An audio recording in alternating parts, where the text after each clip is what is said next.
Hello, dear test takers. I'm back again with a practice-based question, transition words. One of my students have asked this particular question. If you're someone who is watching this video for the very first time, and also have the same struggle in your digital SAT reading and writing module. So transition questions, 30% of your questions are spread with transitions. All right, so let's get this started. Never ever read the options first. So what do we do? First thing first, let's get the steps, right? So you should read the passage with active thinking, right? You are not just reading for the sake of reading. You have to be very attentive, very carefully. You have to go through the passage and pick out the clues, okay? Get the idea, right? And summarize it in your own words. Then try to determine the relationship between the statement 1 and 2. So when do we use transition words? Transition words are usually used to create connections, relationship between the two statements. So we have A and B, statement A and statement B, and what you have to fill in a transition word here. So your job is to read the statement, first statement, understand what is it telling you, what hint you're getting from it, and then read statement 2 or B here, and then try to establish relationship between these two. Well, when doing this, we have to do one more important thing. Primarily, that's exactly what you should learn about: continuous, cause and effect, and there's one more, which is contrast, right? So contrast connectors, contrast transition words, which are like however, something which is opposite, right? So continuous, what do? The function is they add what's been said in, they add an additional information to what's been said in uh, statement A or statement 1, or they try to elaborate. For example, moreover, furthermore, additionally, also, indeed. Indeed is basically used as an emphasis, or of course, right? Of course, these are what they emphasize on what's been stated in the preceding statement. Your preceding statement is A. Next, we have causal effect. That means something happened. There's some event took place, and therefore, what's the effect of it? What's the outcome of it? What's the consequence of it? We have transition words like therefore, because, hence, as, right? So once you have identified those transitions, and then look out for the contrast. Is the statement A saying something and B is just opposite to what's been said in the preceding statement? Then we will be using contrast transitions. However, although we have then regardless, right? And nevertheless, pretty used one, pretty frequently asked option, right? So once you have identified the relationship between the two statements, as we move on, finally, your job is to, yeah, let me put it here, right? So your job is to, number 4 is to now look for the answer choices. And whatever you have finally summarized, based on that, you have to look for your options. Am I clear? Your job is only to read the passage actively and then think what is the hint that you're getting from the passage. Now determine the relationship between statement 1 and 2, because you have to fill in a transition in between these two. And as you know, there are 3 categories: continuous, cause and effect, and contrast. Based on the listed transitions that comes under these 3 categories, you have to now look out for the answer choices. Am I clear? Now let's quickly get to the practice-based question as per my student. Now, says seismologist, these two guys have proposed that magma fueling Iceland's more than 30 active volcano systems emerges from deep within the earth. All right, that's the opener. I mean, that's information stating the great depths involved, nearly 3,000 kilometers, mark Iceland's volcanoes are extremely outliners. What does it mean by outliners here? Outliners mean something exceptional. So basically, these are exceptional, or they are like unusual types. Okay.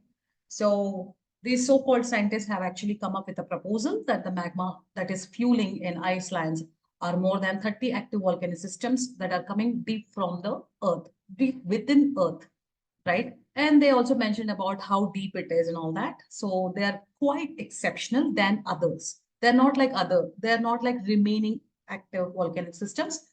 especially these 30 types. Okay, these 30 number of volcanoes.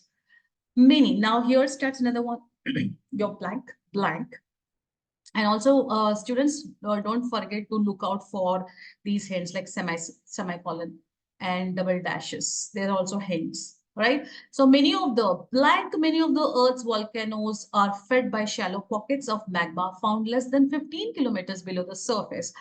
All right. So what do you think? Now, as I have to draw a summary out of it, I think that, well, my summary would be, uh, it is basically talking about some exceptional volcanoes, which are 13 number, and they are basically have some unusual, systems, volcanic systems, and it's a proposal, by the way, and they're not like others because that's why they're exceptional.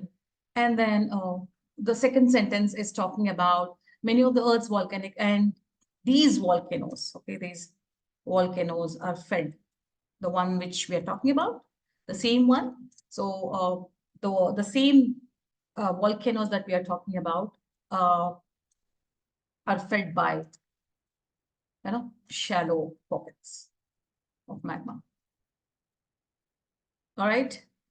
So with this summary, I got to know that let's now look at the relationships. Okay, the relationship. We have to determine the relationship now that I understood the summary.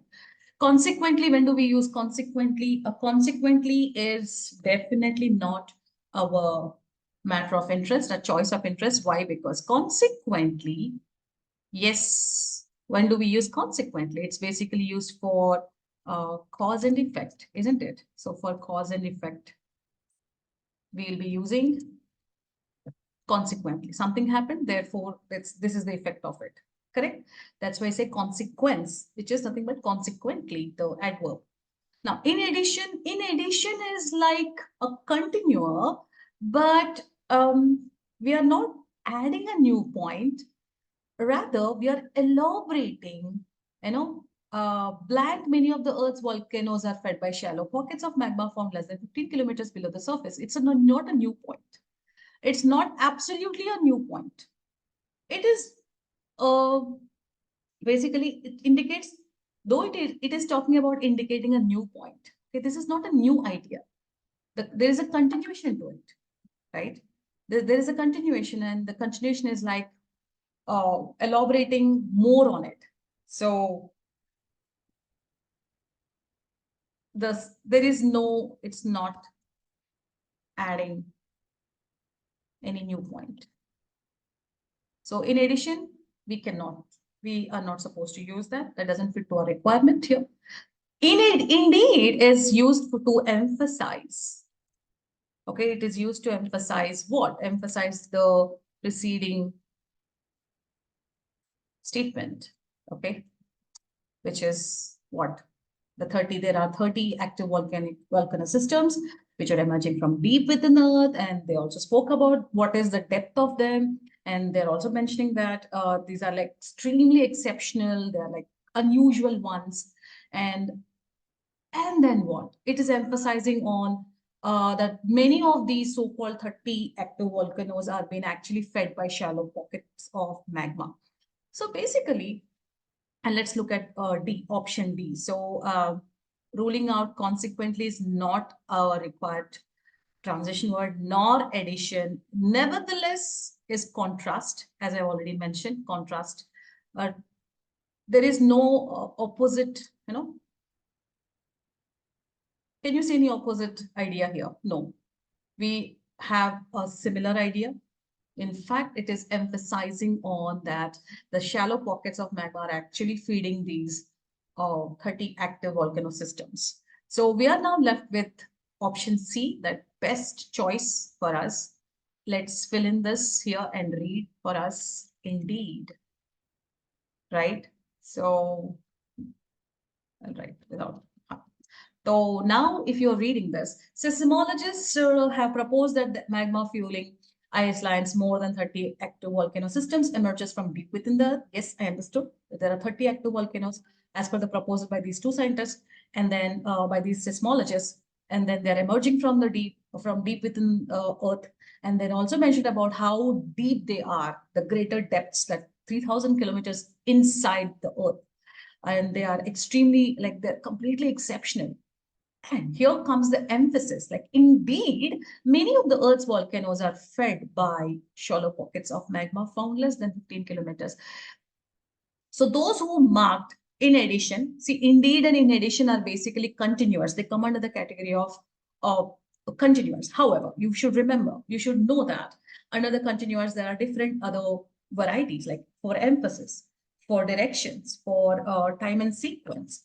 Then we have something that illustrates, for example, right? So under the category of continuous, we have this special types, which is indeed, is used to emphasize, more emphasis is given on the fact that these so-called 30 active volcanoes are actually fed by the shallow pockets of magma, which are found less than 15 kilometers below the surface. Don't get, digressed by this additional information. Here, we only have to look at that these volcanoes are being fed by the pockets of magma, shallow pockets of magma. Shallow means something on the superficial, superiorly, right? So that's it. So your answer is indeed those who are marked in addition. I think now you got it clear. There are continuers. You should use the clues around the blank. Okay. Don't blindly read the options and you go and mark your answer, because I find that this is a continuation of what's been stated. This is not opposite. Therefore, it is in addition. No, don't make such conclusions, because in digital SAT, each transition word has its own importance based on the context. Transition words, even though they're continuous, like in addition and indeed, still you should be smart enough to understand that all the four varieties of A, B, C, D options are only based on the context. If that so-called option fits very well with the context, you have to choose it. Okay, so your understanding of the passage before the blank and after the blank is very, very important. Determine the relationship and then look out for the options.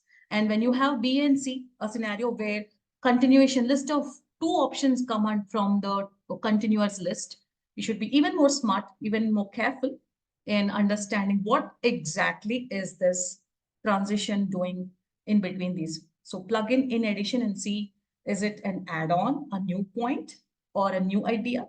Or is it emphasizing, is it highlighting about there is a fact about it, right? I think I'm very clear on this, and hope so you are also clearing your doubts.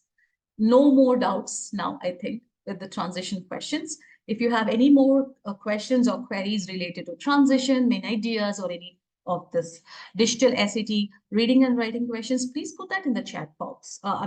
Put that in the comment section. All right.